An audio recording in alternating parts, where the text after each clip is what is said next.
Over to you, Rob. Thanks, man. That's great.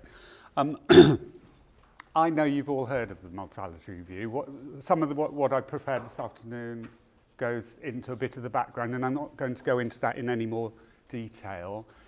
Just use it to build on some insights that we've had from doing a few reviews through the leader process. This is the background, basically. So the death by indifference and the Michaels report and the confidential inquiry into learning disabilities recommended a national standard approach to reviewing deaths of people with learning disabilities. So that's where the leader programme comes from. What I'm going to do is go through the process, I think, a little bit about the leader process for reviewing deaths, and then some about the early findings from the notifications that we're having, and some of the early learning from the completed reviews that have come through across the country. One of the things that has been not surprising, but perhaps disappointing, is we had a meeting last week talking about nationally how we're going to share the learning and move things on and link up with other health campaigns. And we were referring back to the SIPOLD recommendations and saying, actually, look at them again, because nothing much has changed. The main difference was this review is in place, but you could look at all the other recommendations and actually do some work around them in terms of making improvements that will reduce health inequalities of people with learning disabilities. So some of this won't be new. It's very familiar stuff. What we need to do something about is what difference we're actually making to the services and care that people with learning disabilities get, not learning the same things again. Okay, so one of the things that came up from Connor Sparrowhawk's death with Southern Health was the CQC getting involved in terms of setting up a Learning for Deaths programme across the NHS trusts. So it's acute trust, mental health and learning disability services.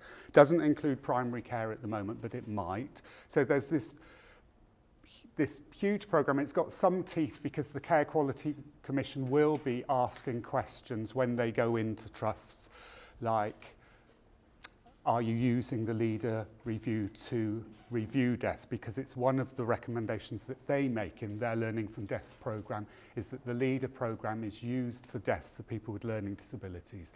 There isn't anything like it for deaths of people with mental health problems. There isn't anything like it for deaths of people who are from other vulnerable groups as well. So it's an important development. Some organisations have used this framework to review the deaths of people from any vulnerable group and background. So people who are homeless, people who have got mental health problems. So it's being used in a broader way than it was intended by some organisations. And I think ultimately it will probably sit with the Learning from Deaths programme rather than the Transforming Care programme, which is where it has started up in terms of getting it going quickly.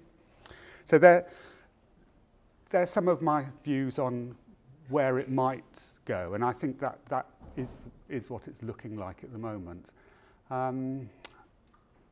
Okay, so I think that's, and that report, Learning from Deaths, has a good synopsis of the leader programme in one of its appendices to help trusts implement this. And across every region, there are reviewers have been trained to do the reviews of deaths.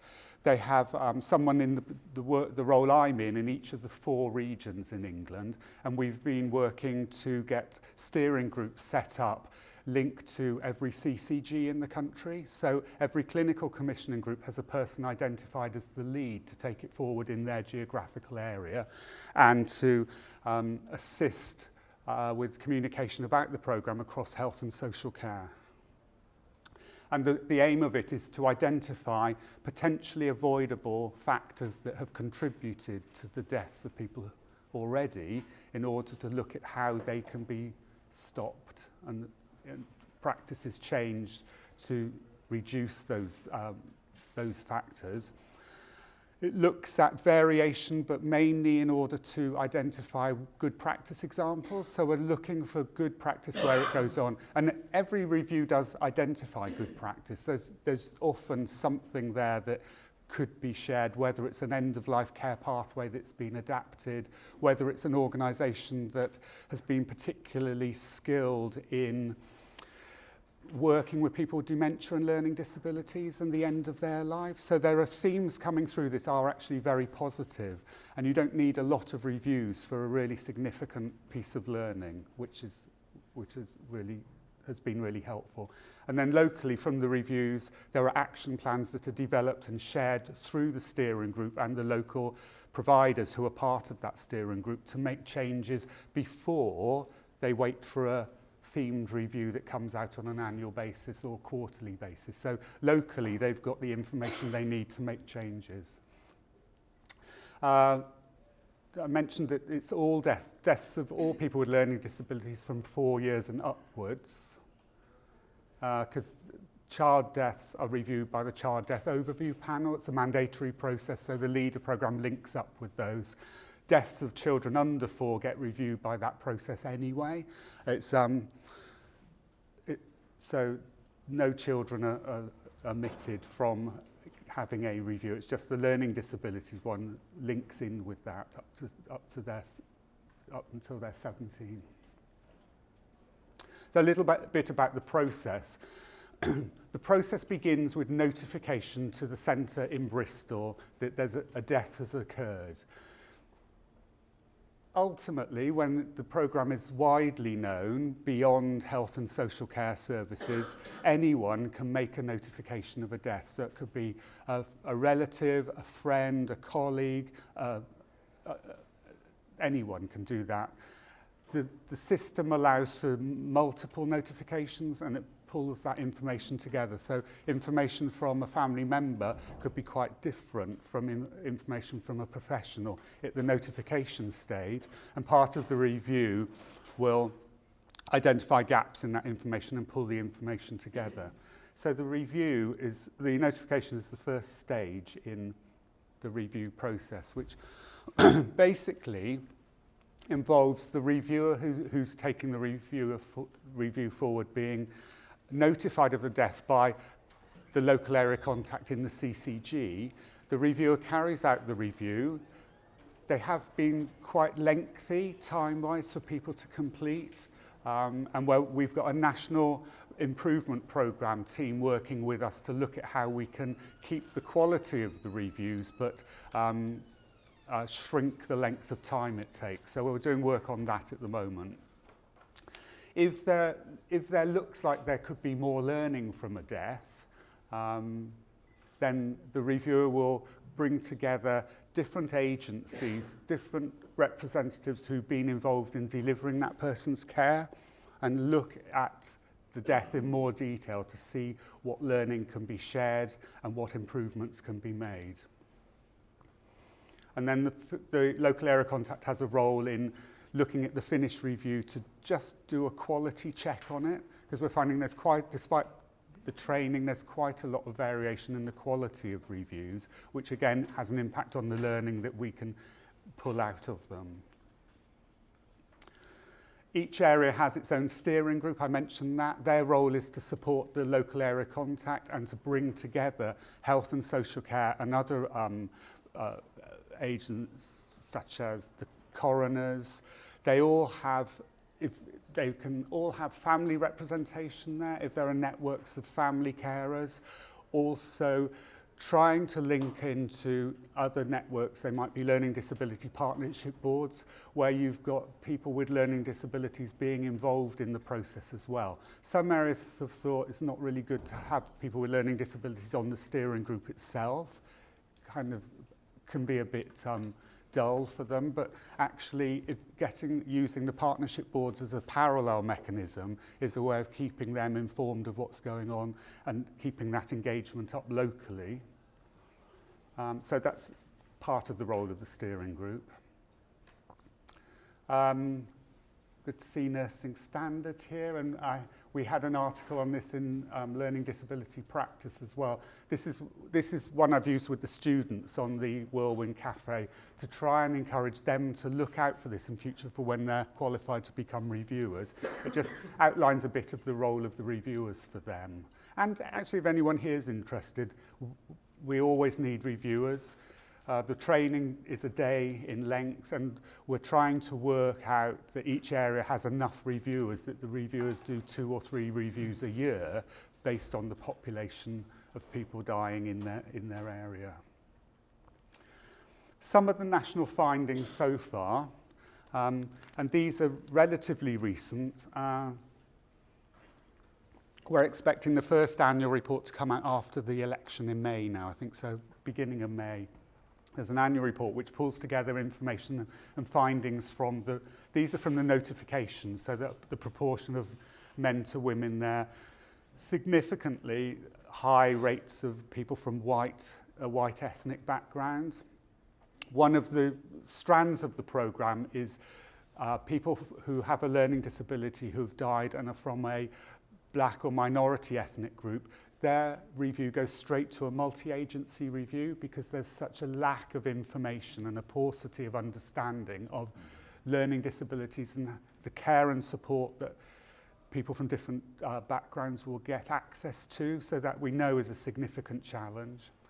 And we're collecting information on the severity of the disability as well. So that's sort of some background at the moment on terms of those sorts of rates of severity.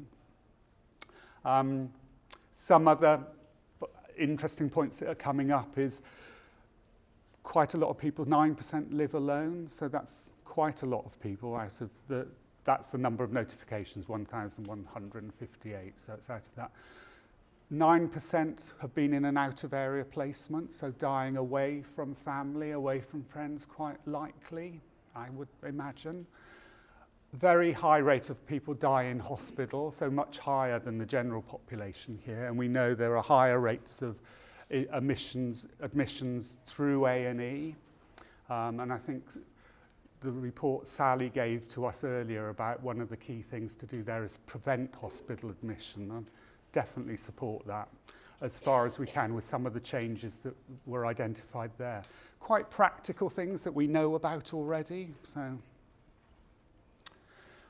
And there are quite a lot of indicators that there are areas where they're getting the pathway of care right for people whose deaths aren't expected, who have got long-term conditions, to have palliative care and treatment in place. So we're getting some good examples of that sort of thing coming through.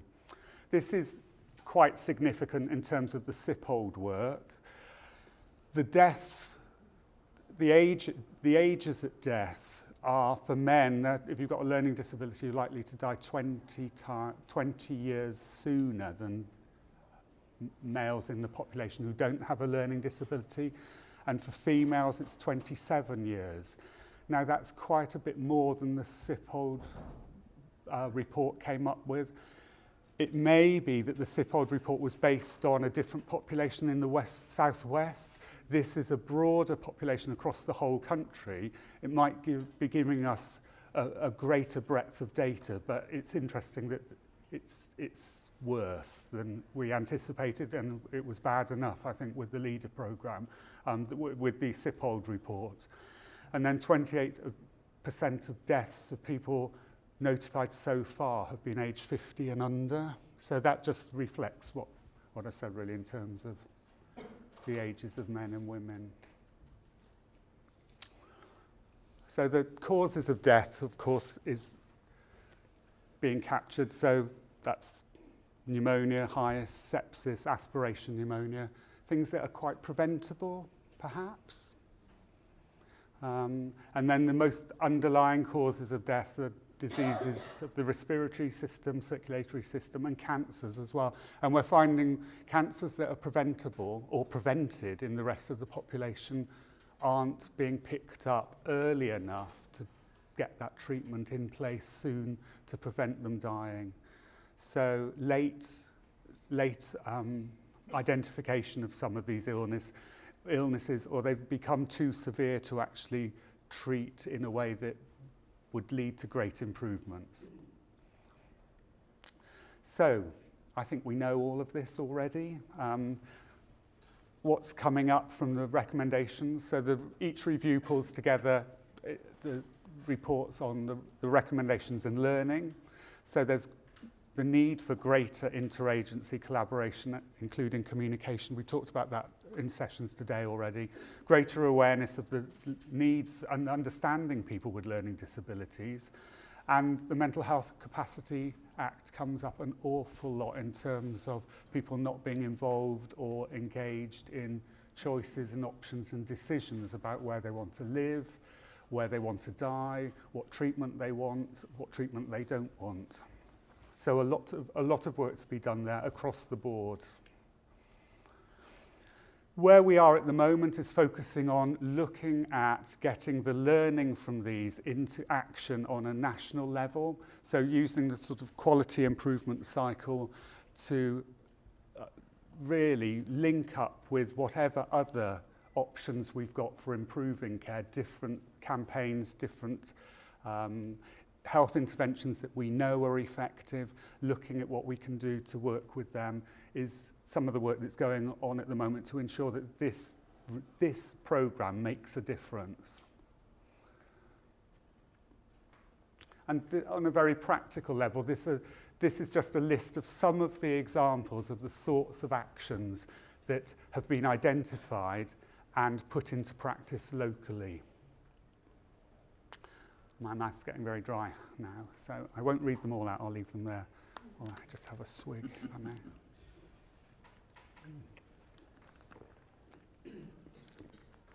So I hope that gives you some idea of the sort of thing the reviews are coming up with, but also some very practical interventions that people are making locally. And these will be brought together regularly. Each steering group gets a quarterly report, but some steering groups might have had 60 reviews completed. So Wessex, that started off very early on as a pilot, has got a greater number of reviews. In Sussex, the steering group just last week had its first completed review to look at. So I think that reflects across the country where the programme is. It's been started in different points, but I think now it's every area is up to the point of taking reviews, taking notifications, making reviews work, and continue looking for trainers to be involved and engaged in this. So I think that's it from me. Any questions now? And then I'm just going to put that up. So you've got the contact details of the team in Bristol, and there's a huge amount of information on their website. Great, thanks Rob very much for that.